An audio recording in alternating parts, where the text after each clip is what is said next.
estamos aquí listos para llevarles la mejor información en temas de salud. Gracias por todos sus mensajes. Siempre recibimos todas sus preguntas, consultas y nuestro compromiso es hablar de salud y siempre traemos a los mejores especialistas que son los encargados de darnos esa información que ustedes tanto necesitan. Hoy tenemos un tema muy importante, vamos a hablar sobre el soplo al corazón. ¿De qué se trata este diagnóstico? ¿Quiénes pueden padecerlo? ¿Tiene alguna solución inmediata? ¿Hay que hacer un tratamiento? ¿Puede desaparecer? Vamos a conversar con una importante doctora sobre este tema y por supuesto sus llamadas son muy importantes, así que los teléfonos ya empiezan a estar listos para recibir sus comunicaciones. Y como siempre, Sarita, hoy cuando nos regale el consultorio abierto es un regalazo. Sarita, hoy vamos a poder preguntarte de todo. Así es, Fátima, muchas gracias y buenas tardes también. Y a ustedes, amigos, bienvenidos también al programa. Efectivamente, el día de hoy tengo todos los teléfonos abiertos y por supuesto las redes sociales para que ustedes puedan hacer las preguntas que se les puede haber quedado en algún momento sobre nutrición. Así que aquí espero muy atenta todas sus llamadas en breves momentos de nutrición. Pero ahora es momento de empezar a relacionar por qué es que tenemos esta música energética el día de hoy. Y quiero que Aura está en algún lugar de algún distrito de la capital, nos cuente qué nos tiene el día de hoy en el programa. Por supuesto, Sarita, Fátima. Bueno, es que este jueves más parece viernes, definitivamente. Y como nosotros siempre lo decimos en el programa y uno de los pilares es el movimiento, la actividad física, eso es importantísimo. Estamos hoy día con un segmento de Muévete con un gran grupo de personas y vecinos del distrito de San Borja. Estamos aquí en el Polideportivo Limatambo, pero también como es importante hablar de movimiento, también es importante mencionar las actividades que implican la rehabilitación física y por qué es importante cumplir con un periodo o un proceso de rehabilitación si es que se tiene o no una lesión. Así que vamos a conocer un poquito más sobre el Centro de Rehabilitación Física de la Municipalidad de San Borja y también vamos a saber qué ejercicios son buenos para calentar y también para estirar después del entrenamiento. Así que este segmento promete bastante información y definitivamente se va a complementar muchísimo con lo que se va a tratar el día de hoy en el programa, Fátima. Bueno, muchas gracias, Aura. Y qué importante hablar de prevención, hablar de movimiento y sobre todo entender que cuando tenemos un diagnóstico tenemos que hacerle caso a nuestros médicos. ¿Y los médicos qué nos recomiendan? Lo que nos dice Sara siempre, comer correctamente, y lo que nos dice Aura, movernos. Así que hoy tenemos un gran programa para todos ustedes. El tema principal es soplo al corazón, así que los teléfonos listos y esto es Cuerpo Médico. Empezamos así.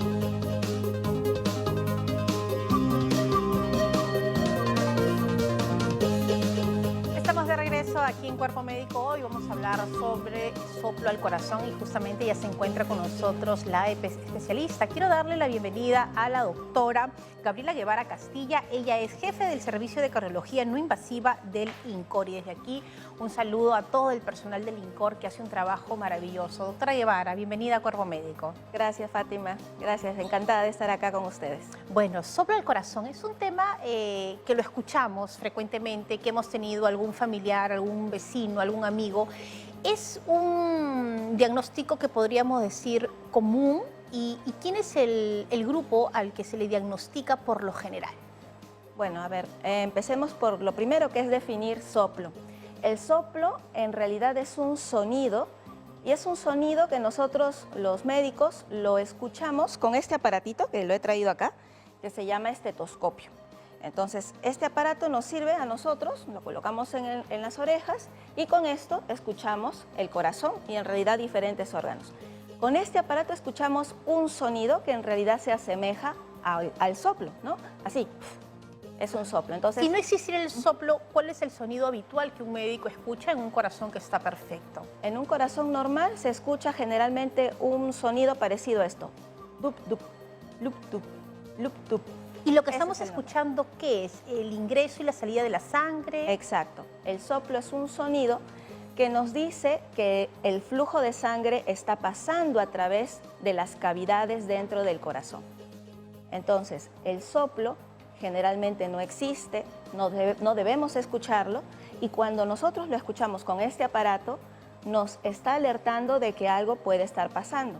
El soplo nos puede indicar de que hay una enfermedad en el corazón, una enfermedad que puede ser de diferentes tipos, de diferente etiología, pero también existen soplos inocentes, unos soplos que no indican necesariamente enfermedad, que es más frecuente verlos en los niños, en los pacientes pediátricos. ¿Es cierto que hay muchos recién nacidos que nacen con un soplo al corazón y luego pasa el tiempo y desaparece? Así es, cuando son pequeñitos se puede escuchar este sonido de forma normal en un pequeño que tiene un corazón normal, no necesariamente indica que hay algo malo en el niño, y es por el flujo de sangre que los niños tienen cuando son muy pequeños, que es muy rápido, ¿no? A diferencia de los adultos. Pero también esos soplos normales o inocentes que le llamamos, tienen ciertas características que los médicos ya lo identificamos como que posiblemente es un soplo fisiológico, inocente. ¿Cuáles son? Generalmente es un soplo suave, es bajito en volumen, no es rasposo, como podría ser un soplo que sí indica alguna enfermedad. Y también, obviamente, no solo debemos escuchar ese sonido, sino evaluar en general al paciente, ¿no? Si es un niño que está creciendo bien, que lacta bien, que pesa bien, y le escuchamos un soplo de estas características, suave, por ejemplo, pues probablemente se trate de un soplo inocente y al paciente en realidad lo observamos. Pero si escuchamos otra cosa, pues sí tenemos que ver qué más podemos hacer. Ajá. Entonces uno se asusta mucho cuando tiene un recién nacido, y sobre todo si es nuestro primer hijo y nos dicen tiene soplo. Pero ¿en cuánto tiempo más o menos podría desaparecer o varía de acuerdo al niño? Sí, esto es variable, pero generalmente durante el primer año suele desaparecer. Y en realidad lo más importante no solo es eso, sino evaluar en general. Es un niño que crece bien, pesa bien, en sus controles mensuales con el pediatra está dentro de lo normal, pues lo más probable es que se trate de un soplo inocente o fisiológico. Y bueno, y eso el pediatra, que también sabe escuchar este sonido, pues lo va a saber interpretar. Muy bien, vamos a seguir conversando aquí, pero ya tenemos una primera pregunta, doctor, y nos vamos a las redes sociales. Nos dice Herminia Valdés: hace unos días un internista me diagnosticó soplo diastólico en válvula aórtica, acá la doctora nos va a explicar todos esos términos, y pulmonar, y me dijo que no se modifica con maniobras de Valsalva. Me hice un electrocardiograma y placa de tórax y me dijeron que no me preocupe. ¿Puede ser peligroso ese soplo? Yo le voy a pedir, doctora, primero para los que no tenemos el conocimiento médico, nos explique los términos y luego ya le pueda responder a nuestro televidente. Claro, dentro del corazón existen diferentes estructuras, unas llamadas válvulas. Tenemos 4, la válvula aórtica, válvula mitral, válvula pulmonar y la tricúspide, así se llaman. Estas válvulas son como unas puertas que se abren y se cierran dentro del corazón y por allí pasa la sangre de un lugar a otro. Cuando hay alguna enfermedad en alguna de ellas, se puede escuchar este sonido soplo de ciertas características que nos indican que se está originando en una de estas válvulas, lo cual pues no es normal. Entonces, para eso, cuando escuchamos este sonido, sí debemos pedir otro tipo de exámenes para investigar si estamos ante una enfermedad que sí debemos tratar. Y lo primero que se hace es un electrocardiograma, que es lo que menciona allí la persona que se ha comunicado. Un electrocardiograma que es un examen muy sencillo, muy rápido, que se hace en unos minutos y que para los cardiólogos nos es muy valioso porque nos da mucha información. Una radiografía de tórax que también de forma indirecta nos dice cómo está el corazón, el tamaño principalmente. Esos son exámenes importantes y con eso podemos darnos una idea si realmente existe alguna patología. Si nosotros vemos todo esto normal y las características de la persona normal, podemos observarla, pero si nosotros vemos alguna alteración en uno de estos exámenes o en el examen físico del paciente, es mejor pedir otro examen que es más específico, que nos va a ayudar mucho más, que es un examen de imagen, que es la ecocardiografía, que es el siguiente paso cuando queremos ver ya directamente por qué está ocurriendo el soplo. Bien, vamos a seguir desarrollando cada uno de los puntos que nos menciona, pero ahora, doctora, permítame, porque nos vamos hasta San Borja, porque ahora está lista con la secuencia Muévete. Sale la secuencia, Fátima, bueno, como tal cual lo has mencionado y tal cual lo vimos al inicio del programa, es importante mantenernos en movimiento, mantener una actividad física regular justamente para asegurar una vida larga y duradera y promover, como siempre, la salud. Sin embargo, para poder profundizar un poquito más en este tema y conocer este centro de rehabilitación física que tenemos aquí en San Borja, en el Polideportivo de Limatambo, estamos con la doctora Laura Meléndez, que es médico especialista en medicina física y rehabilitación de la Clínica de la Familia de la Municipalidad de San Borja. Doctora, muchísimas gracias por abrirnos las puertas de este centro de rehabilitación. Buenas tardes. Lo primero y lo principal que quisiera preguntarle a usted como una especialista de la salud es ¿por qué cree que es importante la implementación y la cercanía de los centros de rehabilitación física justamente en los municipios? Radica la importancia porque las personas van a tener un acceso rápido a la atención, ya que si vamos a los hospitales hay mucha demora o mucha demanda para la adquisición de las citas. Entonces, crear estos centros de rehabilitación en los municipios facilita a la población que tenga un lugar cerca a su casa donde pueda realizar las terapias físicas de manera rápida, sencilla y sobre todo a un lugar cercano donde viven, ¿no? Claro, por supuesto, y además creo que es la facilidad de brindarle este servicio a los vecinos o ciudadanos. Bueno, creo que también en todo caso es importante saber qué servicios brinda este centro de rehabilitación. Bueno, el centro de rehabilitación brinda servicios de terapia física, donde nosotros atendemos a pacientes de todas las edades, con respecto a los niños a partir de los 10 años, que tengan afecciones musculoesqueléticas, lesiones musculares, tendinosas, lo podemos atender en el centro. Dentro de la terapia física existen diferentes tipos de agentes que nosotros utilizamos para la rehabilitación de los pacientes. Utilizamos magnetoterapia, láser, terapia kinésica, corrientes, terapia combinada, de acuerdo a la evaluación que realiza el médico para hacer las indicaciones. Bueno, doctora, es inevitable no ver cómo se están haciendo las actividades aquí. Solamente indíquenos qué actividades estamos realizando o viendo.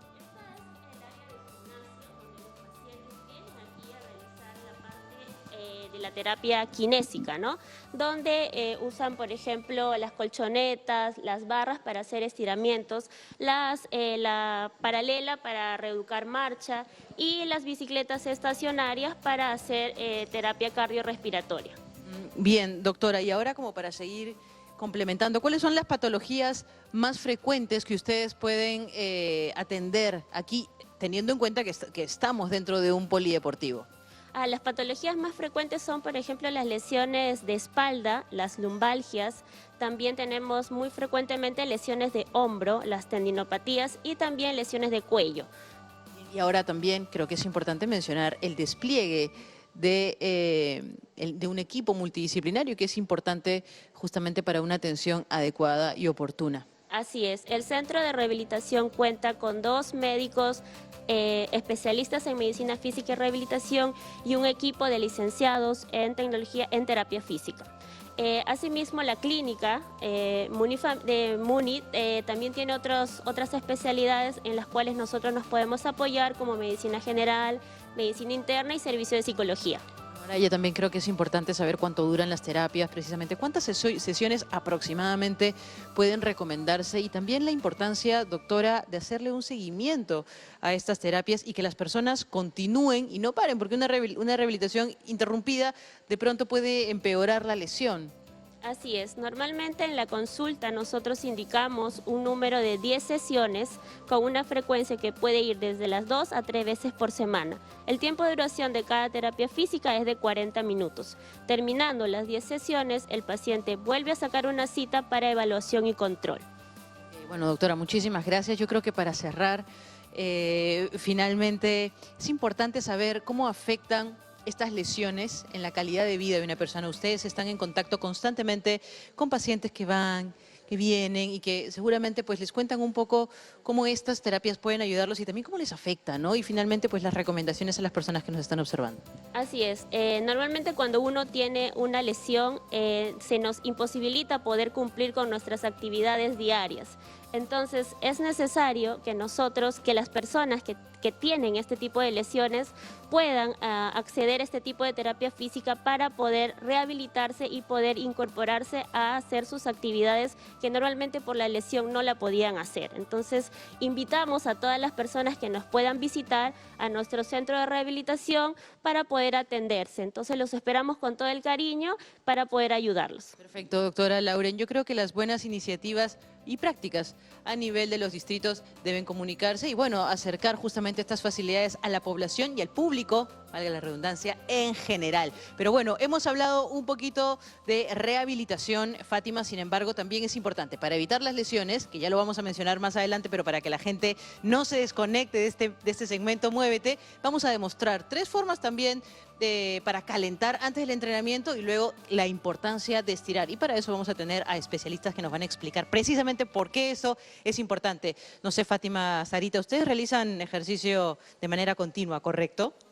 Bueno, sí, ya lo importante que has dicho, Aura, es el tema de la rehabilitación. Muchas veces, y me ha pasado, tuve un esguince hace mucho tiempo y lo que hice fue, no, ya voy a estar bien, y no continué con la rehabilitación y empeoré. Y luego para recuperarme fue muy tedioso y muy complicado. Entonces, a veces uno se puede sentir ya mejor y deja las terapias de rehabilitación en cualquier problema que tenga, pero es fundamental continuar hasta que el especialista nos diga y nos dé de alta. Porque a veces uno se cree que es doctor, ¿no? Dice, no, ya me siento bien, y lo que hacemos es empeorar como me pasó a mí. Así que qué bueno que nos muestres lo que lo que se está ofreciendo en San Borja, justamente para que las personas se puedan rehabilitar. Continuamos aquí con la doctora Guevara hablando sobre el soplo del corazón. Y doctora, cuando hemos hablado del soplo inocente y en el tema de los niños, sabemos que eso va a pasar.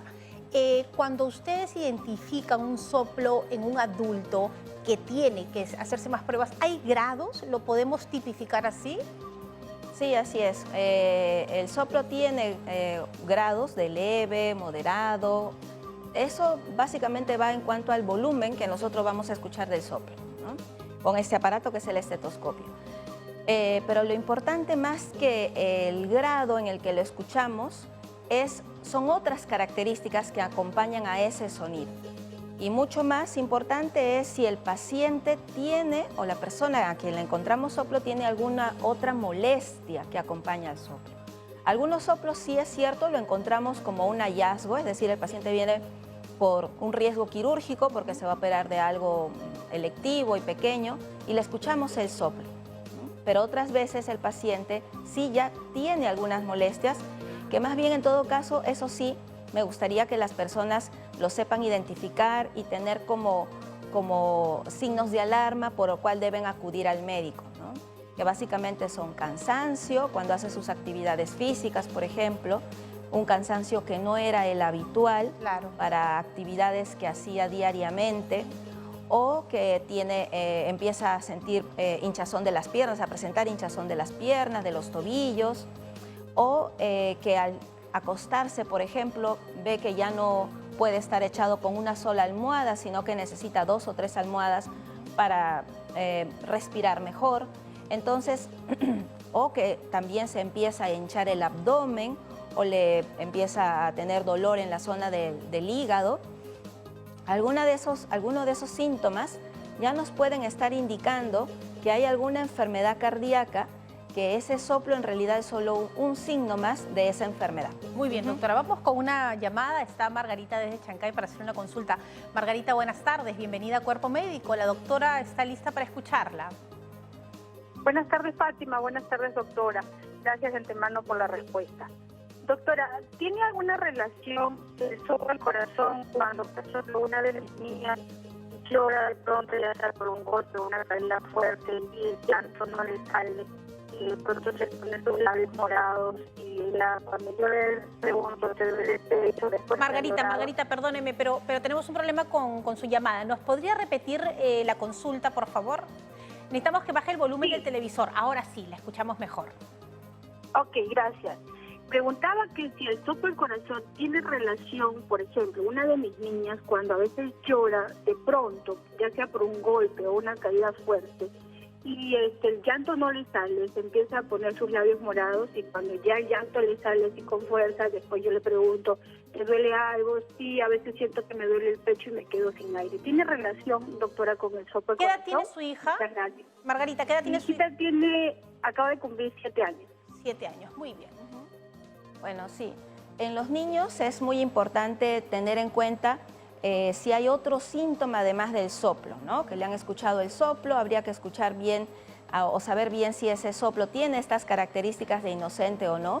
Pero si se acompaña a otros síntomas que llaman la atención, como que se pone morado los labios o tiene también color morado en las puntas de los dedos, en las uñas, sí habría que ver si es que este soplo se relaciona a una enfermedad cardíaca, que generalmente estos son cardiopatías cianóticas, es decir, cuando la sangre se mezcla dentro del corazón, podría ser un signo lo que está indicando la señora con su niña. Entonces, en esos casos, aparte de eso, habría que preguntarle también cómo va el peso de su niña, si su talla también está bien, porque si además tenemos el dato de que tiene un peso o una talla más baja de lo que le corresponde para su edad, entonces eso es otro síntoma o otro signo que debemos tener en cuenta y por lo tanto, ¿qué es lo que tenemos que hacer? Pues acudir en este caso al pediatra. El pediatra es el especialista en la salud de los niños, le va a escuchar el corazón, probablemente va a pedir también un electrocardiograma y en base a eso le dirá si realmente hay una enfermedad cardíaca o sospecha de una enfermedad cardíaca para pedir otro tipo de exámenes, ¿no? Pero yo sí le sugeriría en todo caso de que el pediatra sea el primer médico que evalúe a su niña porque le va a evaluar de forma integral, no solo el soplo y ese color que llama la atención que tiene cuando llora, sino también va a ver cómo está su curva de peso y talla, que es muy importante en los niños a esa edad. Ahora, si el diagnóstico va con un adulto mayor, no es que el soplo en sí sea la enfermedad, sino que nos está haciendo una llamada de que algo está pasando y tenemos que tener el diagnóstico adecuado y la alarma ha sido el soplo. Así es, así es. En un adulto el soplo ya no es inocente como es en los niños. En un adulto hay pocas situaciones en las cuales el soplo se podría decir que es inocente, como por ejemplo en el embarazo, que es un estado fisiológico y también puede producir un soplo por el hecho de estar embarazada. Pero fuera de eso, el soplo en un adulto sí nos indica o lo más probable es que nos indique una enfermedad, que sí debemos tener en cuenta cuando lo escuchamos. Cuando el médico escucha un soplo en un adulto, le pedimos generalmente un electrocardiograma, y según los hallazgos de este electrocardiograma, que es algo muy sencillo, ya podemos pedir la evaluación al especialista, que sería el cardiólogo, para ver si hay necesidad de otro examen más o no, ¿no? ¿Qué podría salir en un electrocardiograma? Es decir, tengo los dos caminos, ¿no? Que sea normal o que me dé indicadores donde ya tenga que pedir más exámenes. ¿Qué es lo más probable, ¿no? Más o menos que puede salir en consulta. En el electrocardiograma es un examen que vemos el corazón de forma indirecta a través de este examen, que es un trazado y que es muy rápido. Mucha gente tiene miedo, ay, me van a hacer un electrocardiograma, qué miedo, ¿cómo va a ser? Es algo muy simple, me gustaría que le pueda explicar a las personas. Claro, el electrocardiograma es algo muy sencillo, se acuesta en una camilla, se colocan unos chupones muy pequeñitos en el pecho, dura 2 minutos el examen aproximadamente, no tiene ningún dolor y lo que nos hace es un registro de la parte eléctrica del corazón y a través de ese trazado, que es un trazado de la parte eléctrica del corazón, podemos ver tamaño del corazón, podemos ver si hay crecimiento de alguna zona específica del corazón. Si el corazón en un paciente hipertenso también nos puede decir si es que está grueso ese corazón, eso le llamamos hipertrofia. Nos da muchos datos que de forma indirecta nos dice que todo está normal o que ya hay algo que no está bien y debemos seguir indagando con un examen más específico del corazón. Maravilla es el cuerpo, ¿no? Que podamos ver qué sucede con nuestro corazón a través de un electrocardiograma. Vamos con otra llamada, doctora. Ya está María en la línea desde Surquillo. María, muy buenas tardes. Aquí la doctora Guevara la escucha. Doctora, buenas tardes.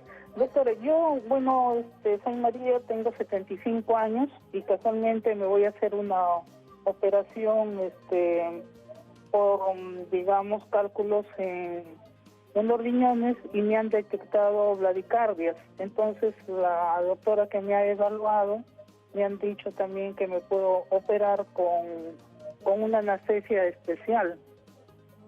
Entonces, esa es mi consulta, digamos, el problema de bradicardias que tengo ahorita.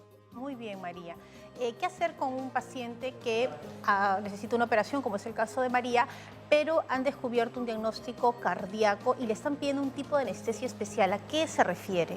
Ya, bueno, la bradicardia significa que han encontrado que el corazón late más lento de lo que normalmente debería latir, ¿no? Generalmente la mínima frecuencia cardíaca que un paciente tiene en reposo es 60, y cuando encontramos en el electrocardiograma un latido más bajo, de una frecuencia más baja que 60, entonces le llamamos bradicardia.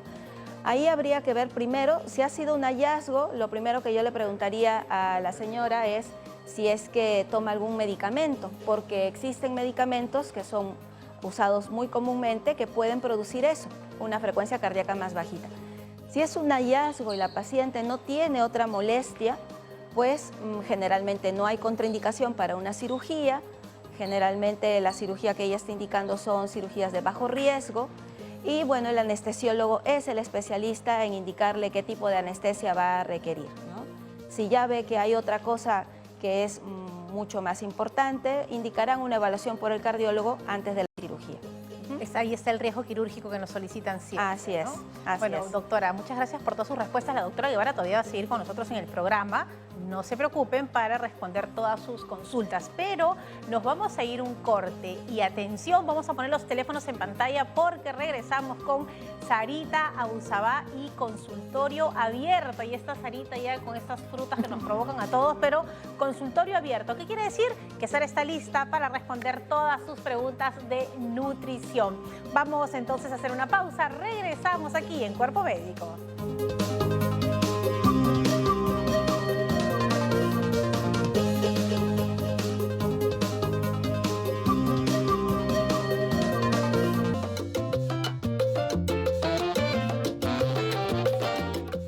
Amigos, estamos de regreso aquí en Cuerpo Médico y en este segmento de nutrición donde nuestras líneas telefónicas están disponibles para que puedan hacer sus consultas sobre nutrición y por supuesto también nuestras redes sociales totalmente disponibles.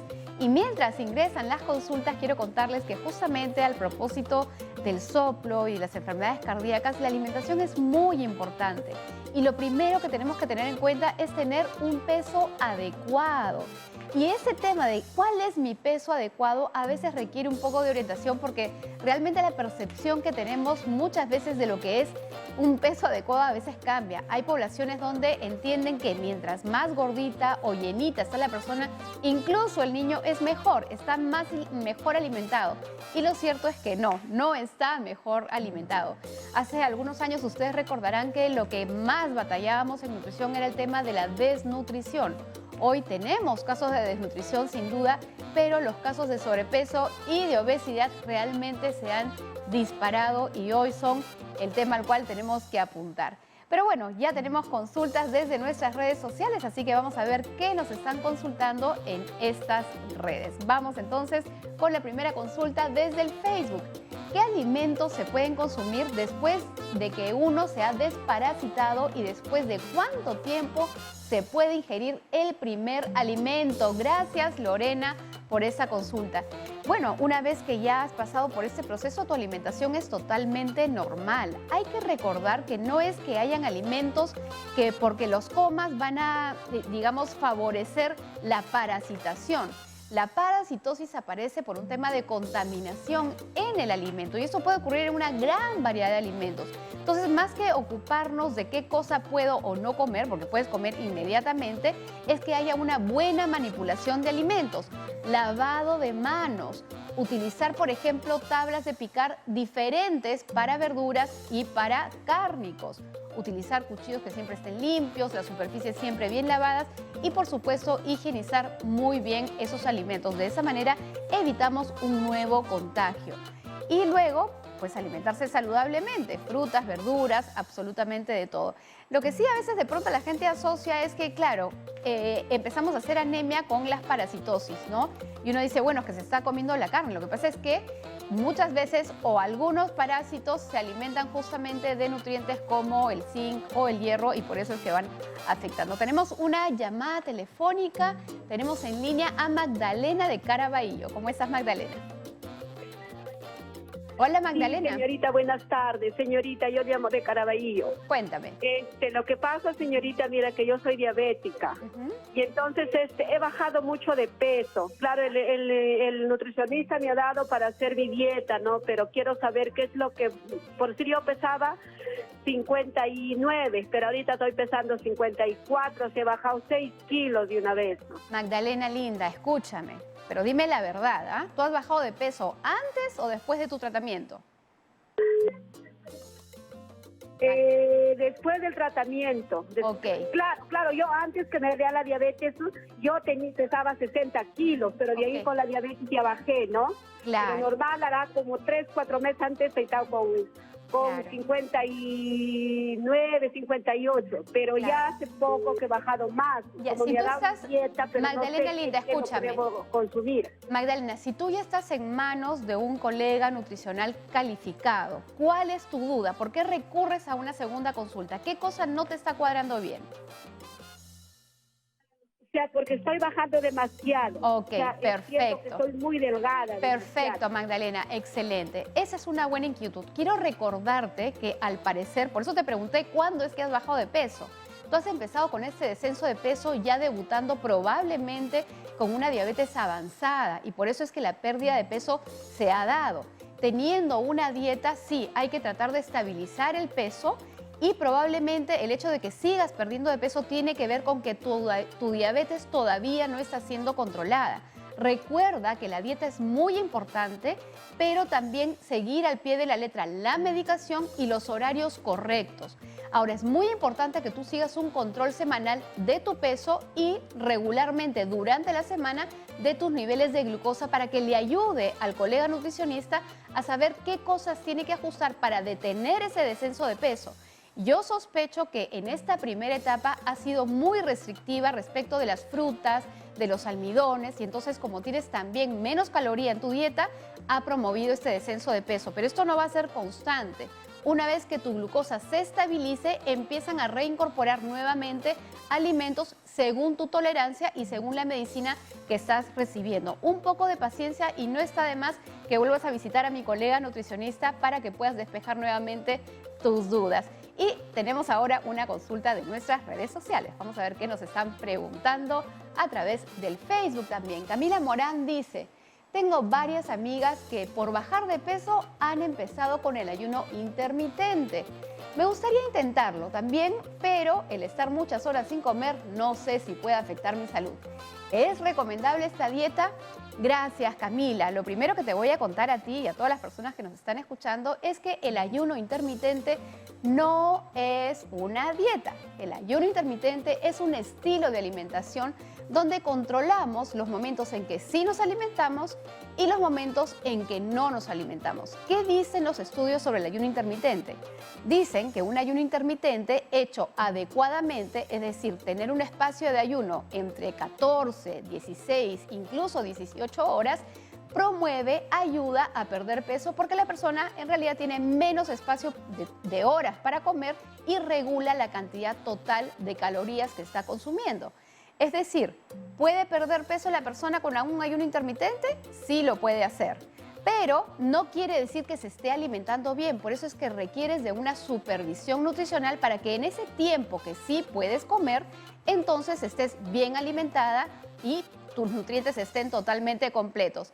Lo otro que también tienes que tener en cuenta es que este ayuno intermitente se ha visto que especialmente beneficia a aquellas personas que tienen resistencia a la insulina, pero no es apto para absolutamente todos. Por ejemplo, una mujer gestante, una persona que ha tenido trastornos de la conducta alimentaria, niños, por ejemplo, no deberían recibir esta alimentación, esta dieta o este estilo de alimentarse.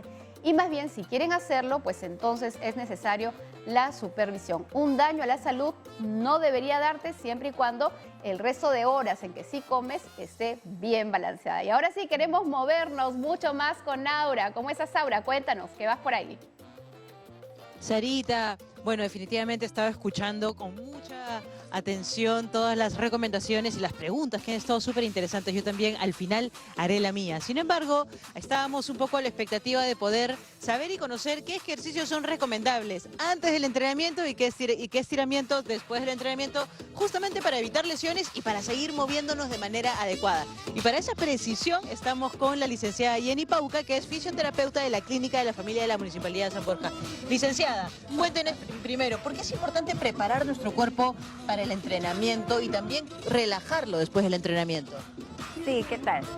En primer lugar, nos ayuda el calentamiento, nos ayuda a aumentar la circulación sanguínea. Eso va a hacer que los músculos se oxigenen, preparar las articulaciones, la rodilla, los hombros. Todo esto con la finalidad de prevenir lesiones, que usualmente los deportistas acá en la Clínica de la Familia vienen por lesiones de hombro, tendinopatías del manguito rotador. Otra lesión frecuente es la tendinopatía de la pata de ganso. Vienen por esguinces de tobillo. Entonces es muy importante que ustedes hagan antes de su entrenamiento físico, la actividad física que ustedes realicen, hagan su calentamiento con estiramiento, con ejercicios de resistencia. Pero después del entrenamiento las personas dicen, ya está, terminé, ya sudé, me voy, me fui, ¿no? Y al día siguiente hay un dolor extraordinario que muchas veces hace que paremos el ejercicio, que no es lo adecuado. Entonces, ¿por qué también es importante como relajar el cuerpo para evitar esos dolores? Exacto. Post el entrenamiento, para que ustedes por favor no vengan acá con una lesión, hagan sus estiramientos. Eso nos permite relajar los músculos, disminuir el dolor musculoesquelético. Es importante tenerlo como una rutina presente, ¿no? Siempre, antes su calentamiento, su ejercicio, la actividad física que ustedes realicen, sea gimnasio, natación, sea el full body, y después al finalizar, sus ejercicios de estiramiento. Perfecto, licenciada. Ahora sí, usted nos va a demostrar rápidamente algo que podamos hacer justamente en los exteriores. 3 ejercicios de calentamiento y 3 ejercicios de relajación o estiramiento para post ejercicio. Adelante, por favor. Muy bien. Vamos a ver con la compañera Isabel. Hacemos aquí. Vamos a hacer el ejercicio de miembros superiores. Llevamos el brazo, extendemos todo el brazo, muñeca a la altura del hombro. Y ahí nos acompañamos con una flexión de cuello hacia el otro lado. Nos sostenemos unos segundos, cambiamos, muñeca a la altura del hombro, giramos mentón hacia el hombro contrario y lo sostenemos unos segundos. El otro estiramiento es llevar un pie adelante y el otro hacia atrás. La rodilla de adelante la flexionamos y la rodilla de atrás la mantenemos extendida. Esto es para estirar los músculos del tríceps. Nos sostenemos unos segundos, cambio. Pueden ser entre 5 y 10 segundos. Regresamos y podemos hacer sentadillas. Esas sentadillas dolorosas, pero necesarias. Sí. Y justamente para el estiramiento post ejercicio. Los estiramientos igual podemos repetir la misma rutina o podemos llevar, por ejemplo, manos hacia atrás, juntamos las manos, tratamos de tocar los dedos con la espalda.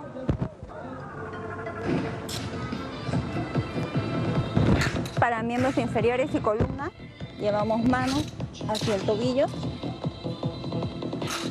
Nos sostenemos de entre 5 a 10 segundos y cambiamos. Perfecto. Podemos juntar también ambos pies y llevar manos hacia el tobillo. Muy bien, licenciada, muchísimas gracias. Bueno, con estos ejercicios vamos a ir cerrando esta pequeña parte, pero todavía tenemos más. Todavía continuamos con este segmento de Muévete aquí en el Polideportivo Limatambo. Y no se olviden, no se salten el calentamiento ni el estiramiento, justamente para evitar lesiones y poder continuar en movimiento. Así que, bueno, Fátima, no hemos terminado todavía. Tenemos que terminar con ustedes dos ahí, Sarita, y contigo, bailando al ritmo de esta gran clase de aeróbicos y movimiento. Muy bien, muchas gracias, Aura. Y seguimos aquí conversando sobre soplo del corazón y estamos con la doctora Gabriela Guevara. Ella es jefa del Servicio de Cardiología No Invasiva del Instituto Nacional del Corazón de Salud, que queremos tanto porque ahí tenemos a los mejores en temas del corazón en el INCOR.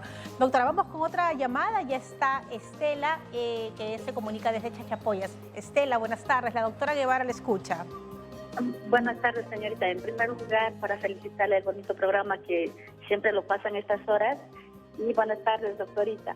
Mi pregunta es, yo tengo una hijita que tiene 13 años y cuando tuvo la edad de 4 añitos, tuvo soplito al corazón. Entonces, a lo que iba llevando su tratamiento, el cardiólogo me dijo, a lo que va yendo, va a empezar a normalizarse ese soplito.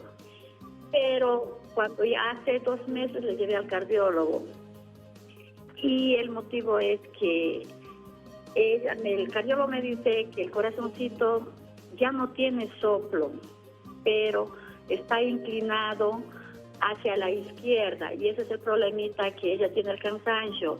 No sé si es probable por el bajo de peso, porque me dijo que es por bajo de peso. Pero ella siempre, cuando amanece en las mañanas, ella amanece con los ojitos hinchados. A ver, y esa es mi pregunta. Quisiera saber muy bien, cómo me puede ayudar en esto, porque me preocupa. Sí, Estela, la entendemos y además como mamá entiendo esa preocupación y el amor que uno le tiene a sus hijos, pero estése tranquila porque aquí tenemos a la doctora Guevara para que nos dé alguna salida y le mandamos un abrazo desde aquí de Cuerpo Médico. Doctora Guevara, ¿qué le podemos decir a Estela? Bueno, como mencionaba al inicio, ¿no? El soplo es uno de los síntomas y debemos estar mirando también no solo el soplo cuando se trata de un niño, sino todo el resto de características clínicas del paciente. En este caso, llama la atención también que menciona la mamá el peso, ¿no? Ese es un dato importante en los niños.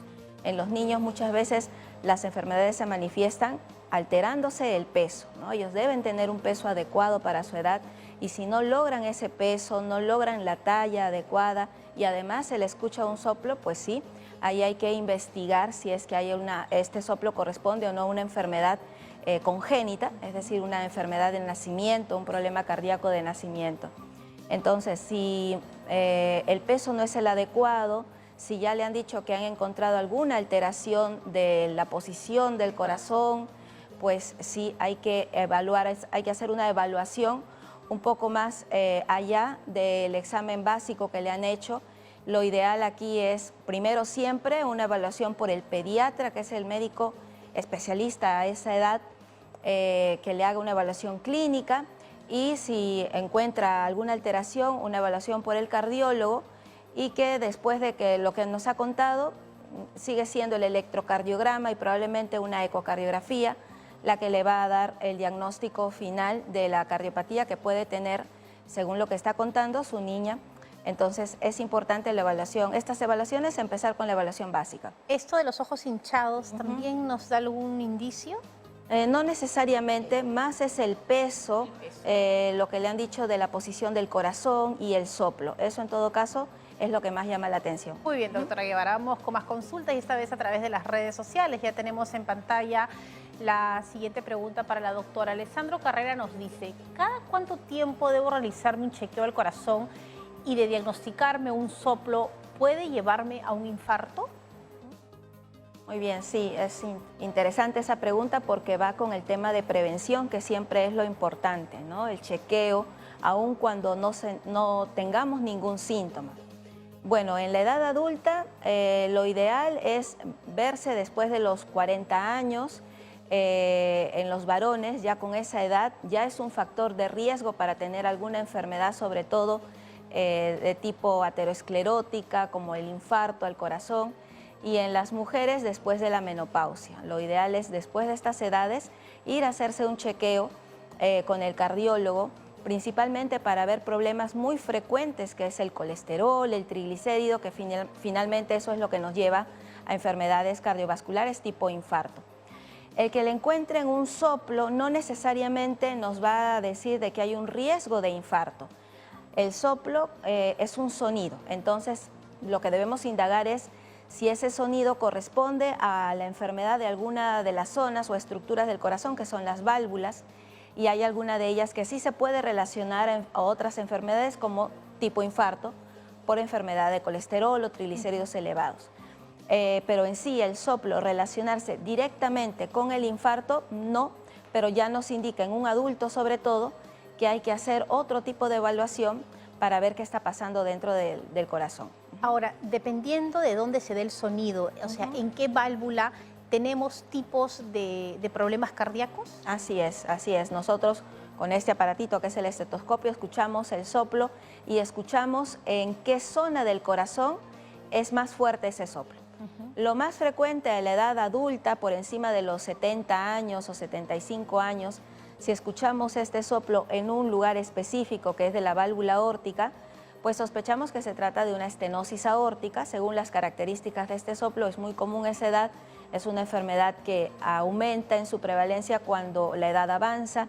Entonces, por allí ya el médico, escuchando solamente con este aparato, ya puede darse una idea de lo que está pasando, en dónde está ubicada la enfermedad, que sería, por ejemplo, la válvula aórtica.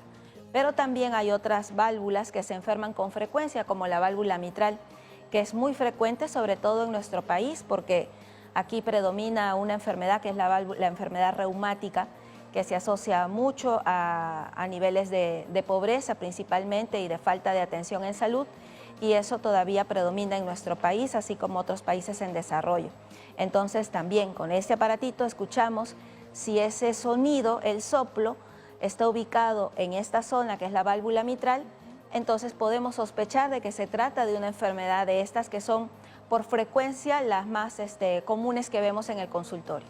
Entonces sí, según la ubicación podemos sospechar qué enfermedad tiene el paciente. Y tiene la solución de acuerdo al diagnóstico final y el tratamiento adecuado para cada caso. Así es, por eso es importante el chequeo, la prevención, porque si lo escuchamos podemos ver tal vez un estadio temprano antes que termine ya el corazón con una dilatación o una función muy baja. Entonces podemos atender a tiempo. Lo bueno es que la mayoría de estas enfermedades, si se diagnostican a tiempo, tienen tratamiento. La mayoría de estas enfermedades, y además hay muchas alternativas de tratamiento. Finalmente, doctora, para las personas que ya le han dicho que tiene soplo, ¿cómo debe ser su vida? ¿Va al médico, tiene un diagnóstico, tiene que tener un tratamiento adecuado? ¿Puede hacer ejercicios, puede comer normal, tiene que cuidar las actividades? ¿Qué es lo que se recomienda una vez diagnosticado el soplo al corazón? Claro, entonces cuando le diagnostican soplo, lo siguiente es que va a saber qué enfermedad tiene, porque este soplo indica una enfermedad. Dependiendo del grado de esa enfermedad, ya su médico le dirá si es algo leve, si es algo moderado o si es algo severo. Si es severo, tiene que tener un tratamiento y por lo tanto tal vez restricción de algunas actividades hasta que esté completamente tratado. Pero si es leve a moderado, su médico se lo dirá y por lo tanto generalmente las actividades no están restringidas.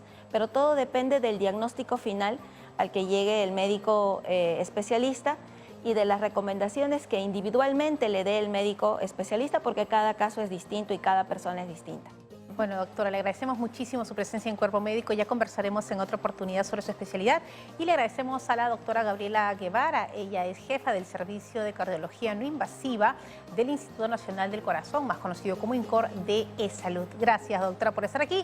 Nosotros tenemos que hacer una breve pausa. Regresamos con lo último aquí en Cuerpo Médico.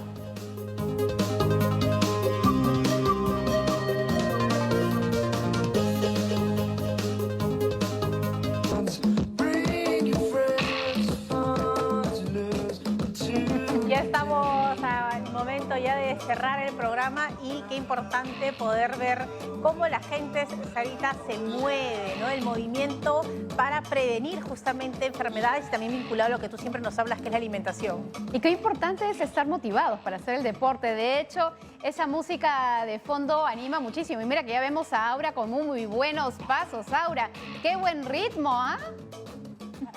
Mira, Sarita, yo me esfuerzo de verdad para poder seguir promoviendo el movimiento, porque si uno no se mueve, se va oxidando y de pronto eso va a traer consigo lesiones. Estamos aquí con la instructora de baile Nancy, que justamente ha activado a este gran grupo de personas, entre hombres y mujeres, que asisten casi todos los días al polideportivo justamente para meter su cuota de movimiento y mantenerse saludables, que esa es la idea. Entonces vamos a hacer un saludo, chicas. ¿Cuál es, profesora?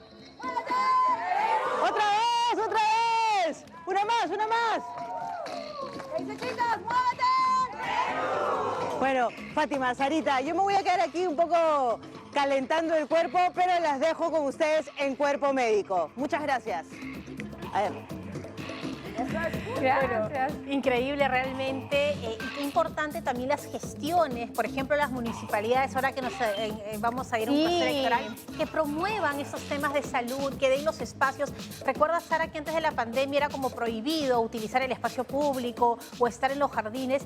Y creo que lo importante que nos dejó la pandemia es que ahora las autoridades brindan los espacios para que la gente tenga ferias saludables o estos lugares para bailar. Mira, los polideportivos son una maravilla. Realmente tienes muy buenos espacios para realizar diferentes tipos de deporte y todas las edades. Yo aprovecho de decir, por ejemplo, ayer que estuve en el Biohuerto Municipal de San Isidro, habían jóvenes practicando tenis, habían niños corriendo, habían deportistas listos para irse al mar, habían adultos mayores caminando, amigas caminando, ¿no? Tú las veías a la distancia, justamente haciendo este ejercicio físico. Realmente promover los polideportivos a través de las municipalidades es de verdad una cosa muy buena.